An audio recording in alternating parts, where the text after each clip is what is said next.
Hello everybody. This is part 2 of my series of videos about how to revive and reuse older cordless power tools that use NICD batteries. First, I'd like to make a correction of my previous video in which I said that NICD batteries, I said it was nickel and cobalt. It's not right. So I think they are nickel and cadmium. So it's NICAD. So based on the internet information, they are used when long life, high discharge rate, and low price are important hardware features. So advantage of using NICAD batteries: delivers high current output, relatively tolerant of overcharging, withstands up to 500 charging cycles. Disadvantages of today's NICAD batteries: mature technology with little tolerance for overcharging. Cadmium is environmentally troublesome. Noticeable charging memory effect. Okay, so I'm done with that. So now I'm going to show you methods that people use to try to revive a flat NICAD battery. So the basic idea is you use high voltage. So here I have two good lithium batteries. They are both fully charged. So fully charged.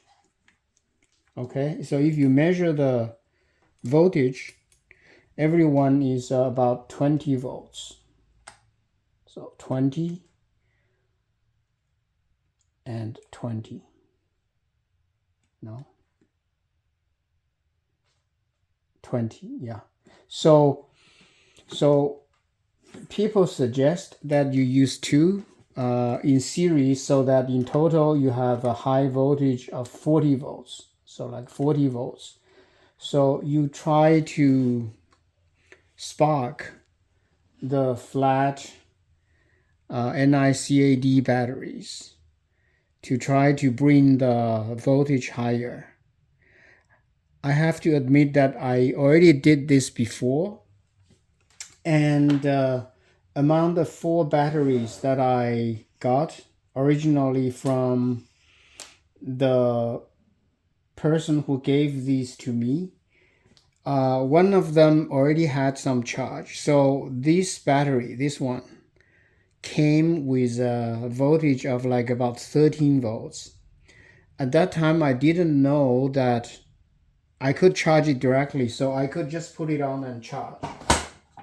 So basically, I realized for the charger that they gave me, it will start charging when the voltage is 10 volts or higher, something like that, 10, 11 volts or higher. So I didn't know that. So I did spark this battery too with this method. I'm going to show you very soon how to do it. So what I'm going to tell you are the results. So after I sparked, I think the voltage became something like I don't know. It was like 19. So it was here. So it was on November the 7th. So that's a long time ago. So more than 3 weeks ago.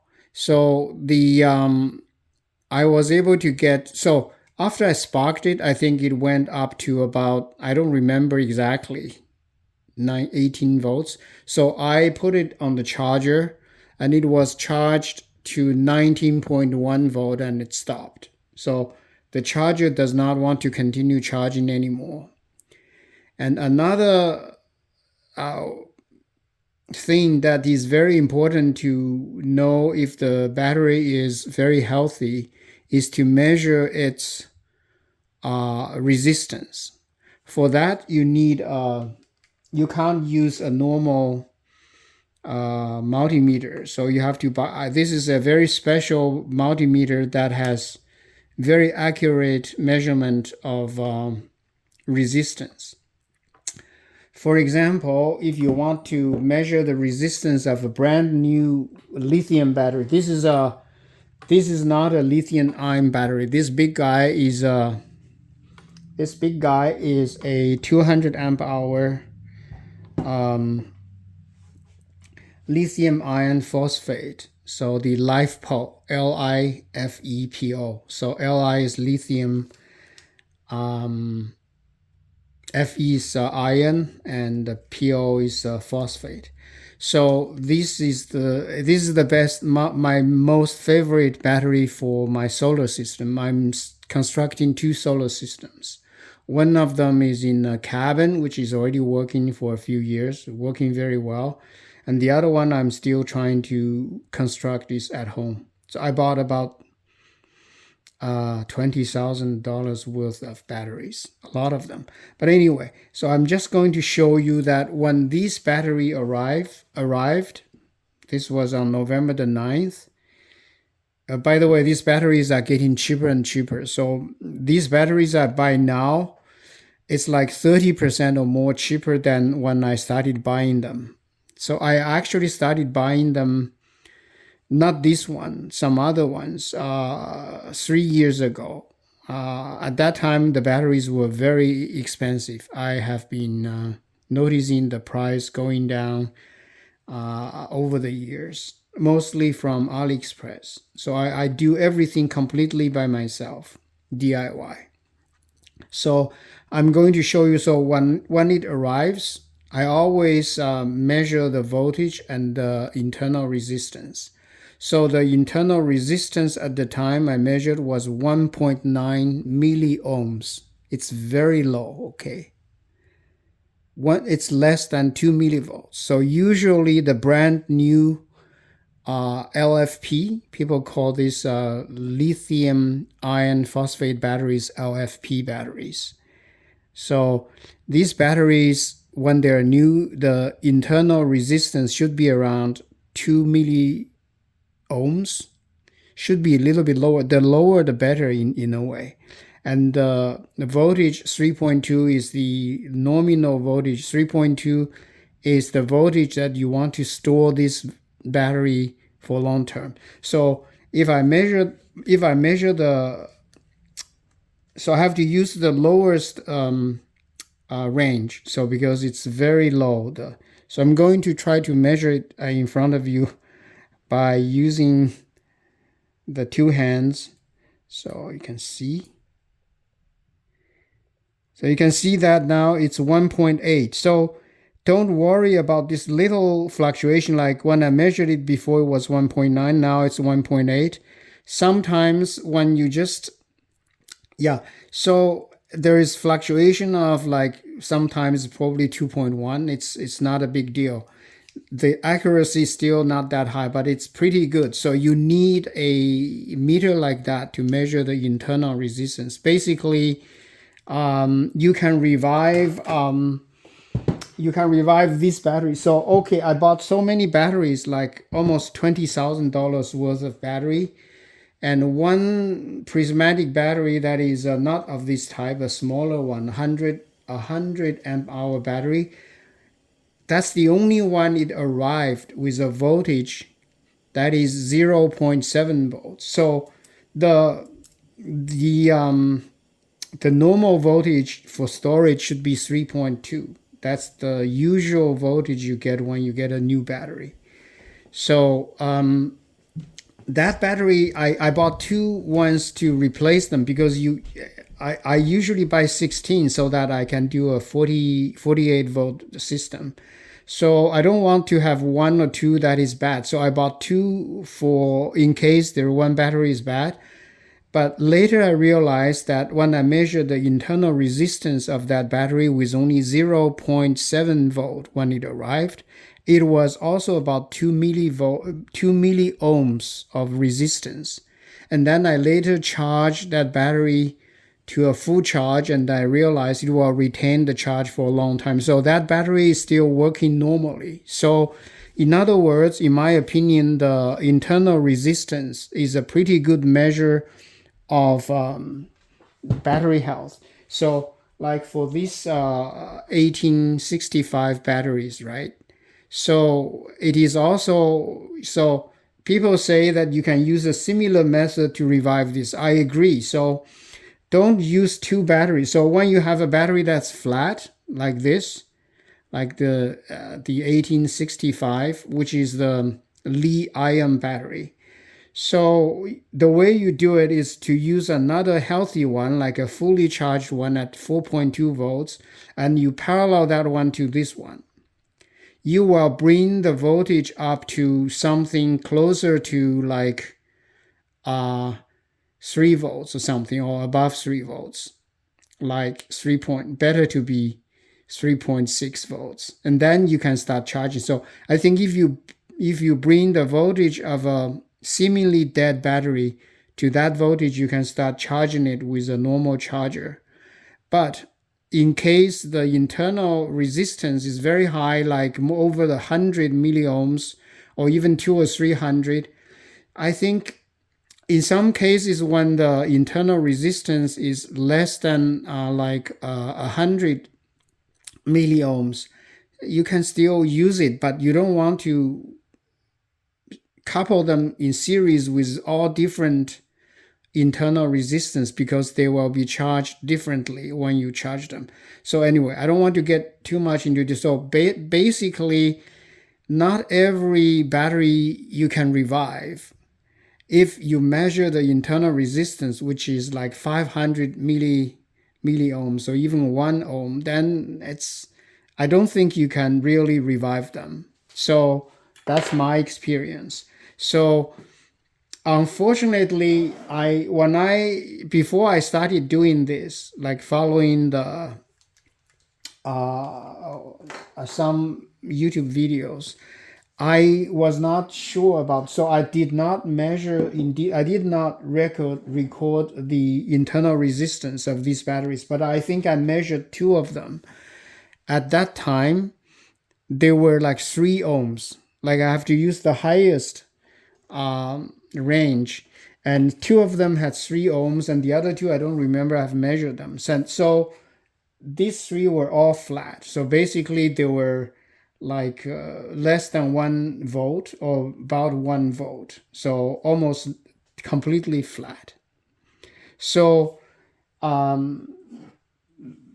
this one I brought it to 19.1. I charged it to 19.1. So this one I was able to charge it to 20.2 volts, like on November the 6th. So this one I was able to, okay, so I couldn't do very well. So this one I was only able to charge it to 9.113 volt, and I was able to charge. But by the way, so the next day, it already becomes like 5.14. So it cannot hold charge. So this one, the next day, the 20 volt becomes 15.27 volts. So let's measure today. So it's November the 7th to now, it's about 3 weeks, more than 3 weeks. So let's measure this now.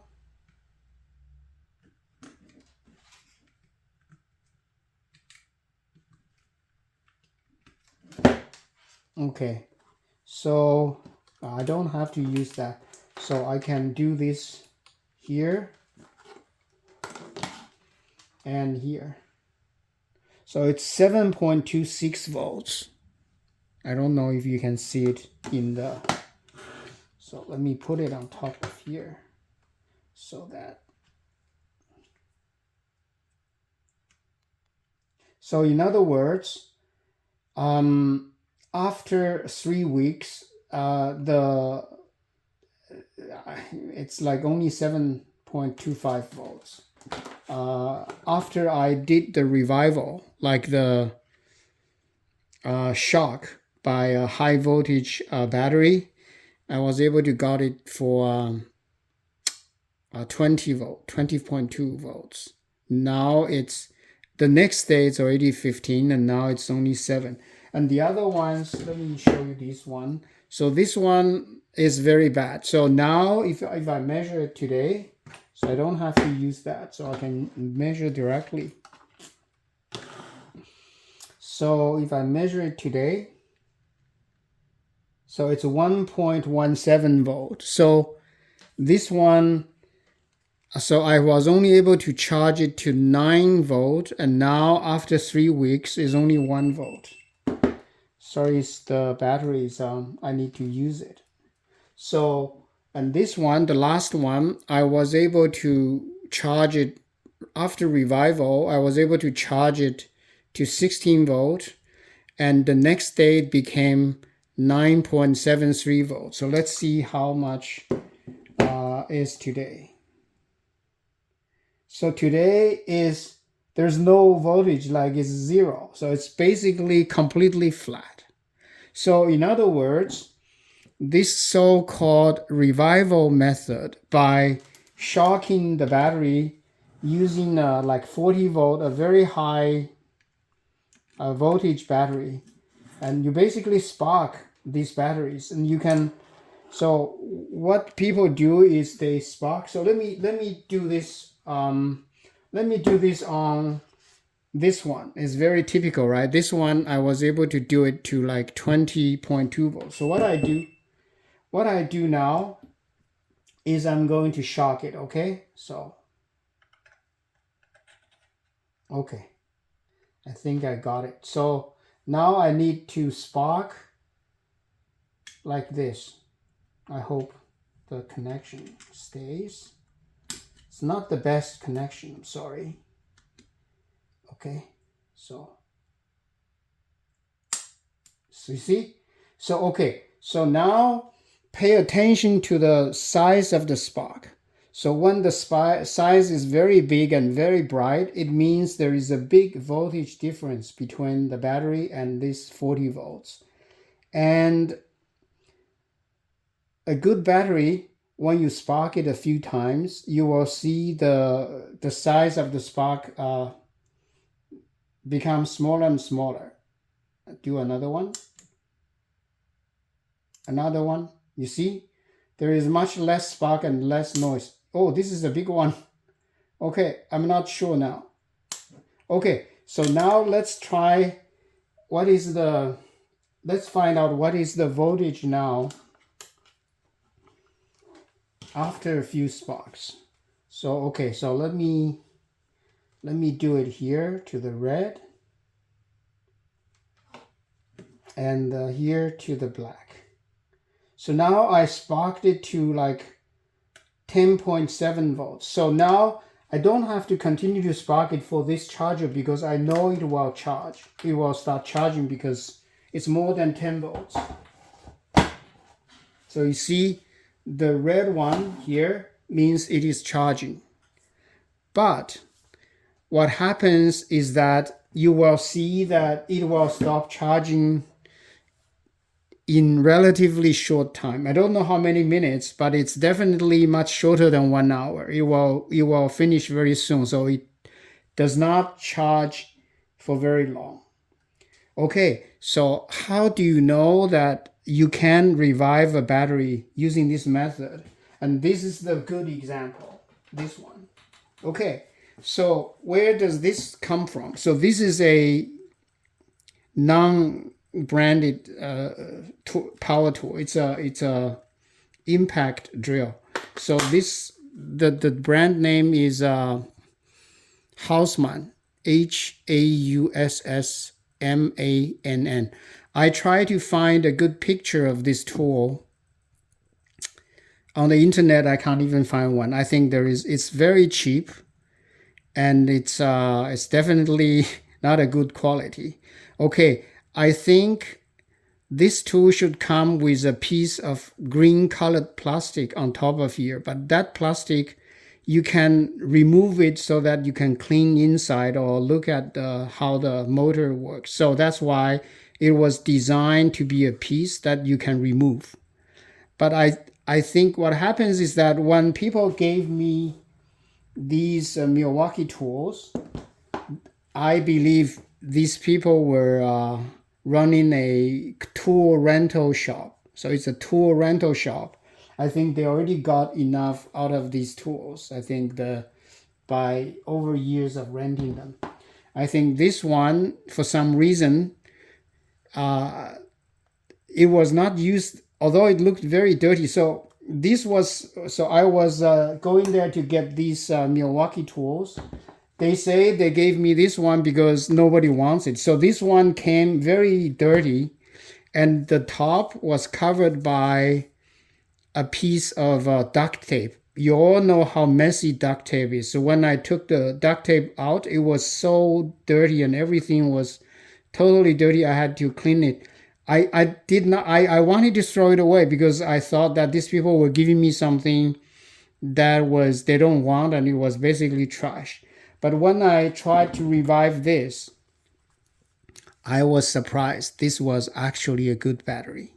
So this one, I did not measure the internal resistance, but I measured the voltage. I totally remember. The voltage was 0.25 or 28, so it was less than 0.3 volts. In other words, it was less than 300 millivolts. So what happens is that when I was trying to spark this, I sparked once, and then the second time there was almost no spark. So I immediately realized that something good is happening, so I stopped it. I only did 2 spark. And then I measured the voltage. It was already about 19 volts after just 2 sparks. So I put it in the charger, and these charged for more than 1 hour, at least 1 hour. And after it was fully charged, so it was almost 21 volts. So you see, I noted down on November the 6th, it was charged to 20.7 volts. And at that time, I measured the internal resistance. So I measured it. It was 140 milliohms. This is very good because there are 15 cells in series. So if you divide it by 15, that means each cell's internal resistance is less than 10 milliohms. That is pretty good. So I can measure it now. So let's measure it now. So after about 3 weeks, I have been using it from time to time. Today, I think I measured was almost still 17 some volts. So let me see. That's why I charge it. So let's see if charging changes the internal resistance. Yes. So today when I was measuring the voltage, it was like about 17 volts.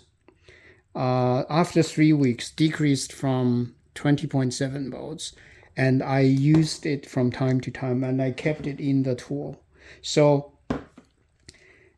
when I measured it before I started charging it for the video, it was 158. So now I can see that it is only like 120 milliohms. That's very impressive. But anyway, so it seems that charging will somehow decrease the internal resistance. So let me measure the voltage now.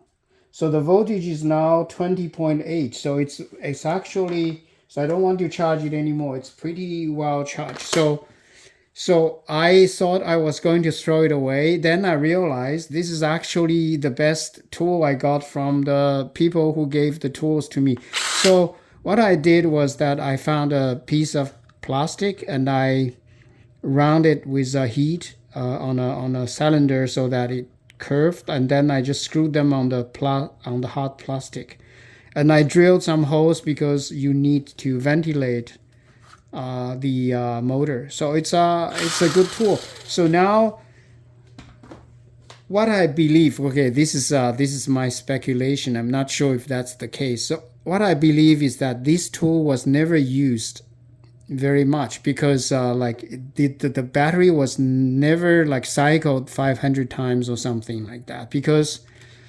somehow some people like lost the top piece of this tool and it made it look so ugly and dangerous to use.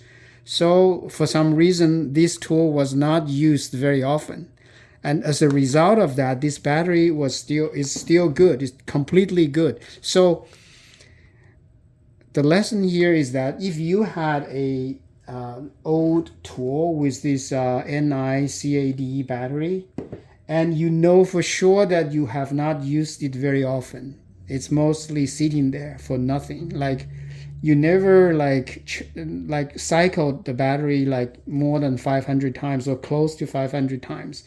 Maybe that is the battery that you have a chance to completely revive it using this method. So I sparked twice, and I brought it from less than 1 volt to like almost 19 volts, and then I charge it for 1 hour. So it has to be charged for a long time to know that the charge really goes in as you can use it.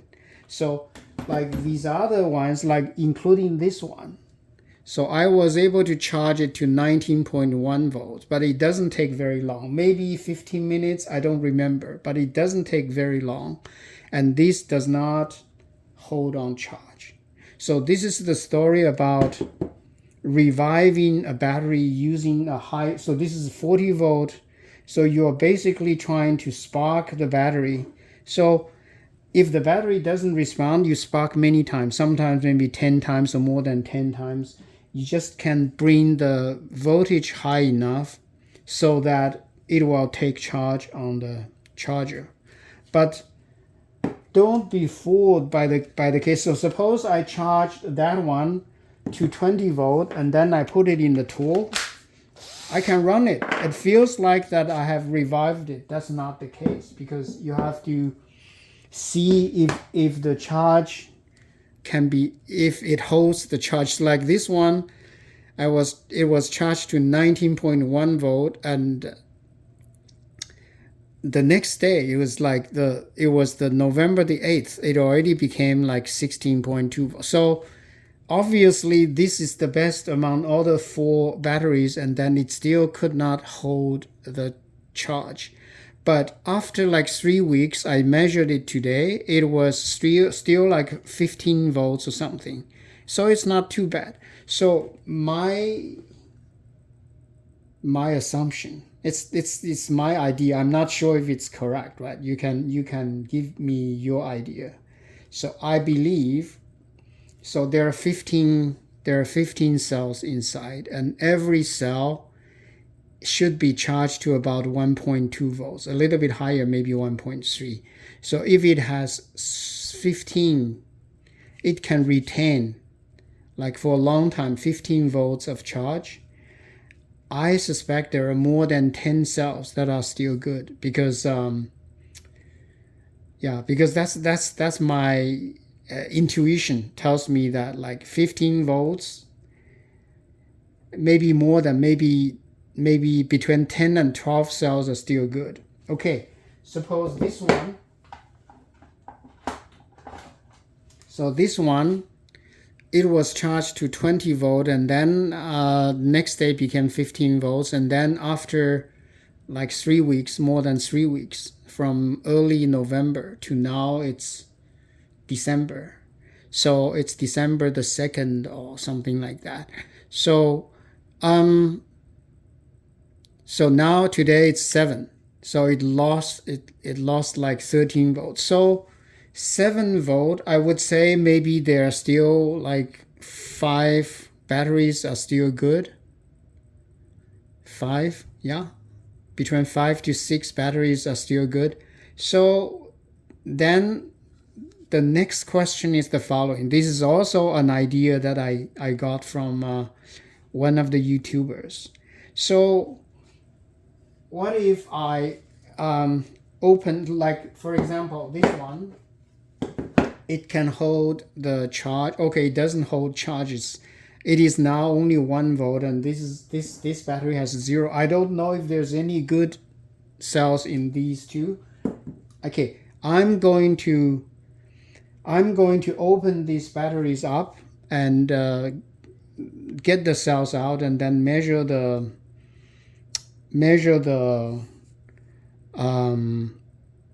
internal resistance, and to find out if there are still any good cells in these two that cannot hold any charge at all. This one can hold less than 1.2, so it means that almost every battery is bad. But I'm not sure. I will find out.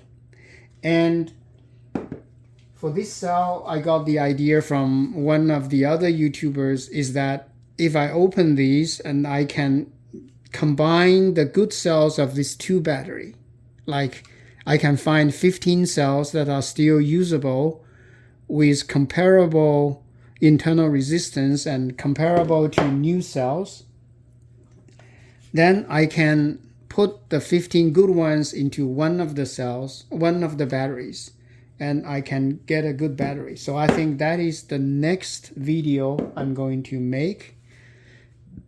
I hope it works, and then I will have to test if they can hold the charge, and then for like a few weeks at least. If that's the case, then that is another option. That is, you suppose you have multiple NiCad cells that are flat, but some cells are still holding some charges, and then you can find at least 15 good cells out of a number of batteries, and then put the 15 good cells into one battery, and then you have one battery saved. You don't have to spend any money, just have to do the reconstruction by yourself. Then the last video I will make is to try to use the new cells that I purchased online. I'll talk about these cells. I don't have very good confidence, because I have experience buying the 1865 batteries from AliExpress, and they are like cheating. Like it's totally bad. I mean, after a very short time, there is nothing anymore. So first, I think this is probably one of them. I'm not sure if this. I'm not positive. So when it arrived, it was like 15.3 milliohms. It's not too bad. So this kind of cells can't go to 2 milliohm. It can be anything around 10 or less than 10 is a pretty good cell. But I think they're selling it for like 2300 or 2400 milliamp hour. But when I measured it was at the beginning, it was 1503. So it was much less amp hour than they advertised. And then very soon this will be completely bad. So it's very easy, if you don't buy it from some brand store, very easy you get cheated, and you can't return them. They are shipped from China. They only give you like 15 days to argue, and very, very often the website would protect the sellers, not the buyers. So the reason that I say these cells are not really, I don't really trust them, is because I opened two. They came with this nice package, 2 in each package. So I opened these 2 cells, and one of them is 1.2 volt. The other one is 1.271. It's not very nice. They should be the same, or more or less the same. And what is worse are the internal resistance. So one of them is 26 milliohms, the other one is 34.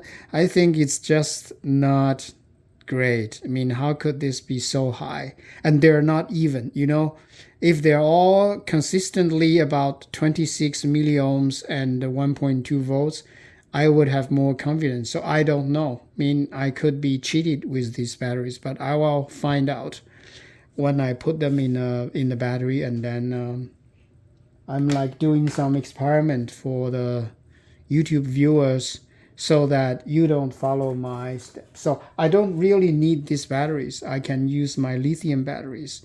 I just purchased these batteries just to do this video, to do an experiment about this. Okay, I'll stop today, and thank you for your attention, and see you in the next video.